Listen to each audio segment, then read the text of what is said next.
According to reports today, Monster Beverage is exploring a combination with Constellation Brands. Of course, Monster, majority owned by Coca-Cola.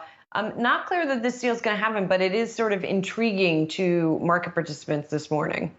And it should be noted right off the top, Coca-Cola declined to comment to Yahoo Finance on this speculation. Same goes for Constellation Brands. But this is an interesting thing, let's just say, because I've wondered for some time, what is Coca-Cola going to do with its stake in Monster? And they took this stake in 2014. It is now a 19.3% stake, according to data off the Bloomberg terminal here. And there's been no clear plan, I would say, by Coca-Cola on what it will do.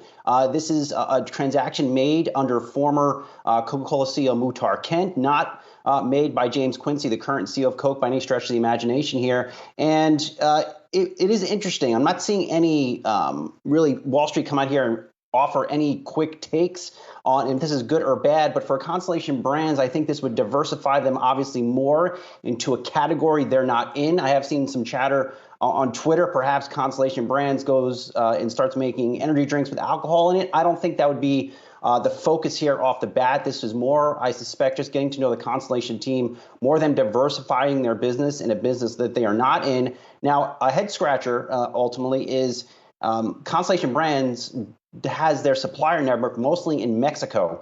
So it's unclear how Monster and Constellation would fit in from that perspective. And then lastly, too, any transaction by Constellation Brands would have to be approved by the Sands family.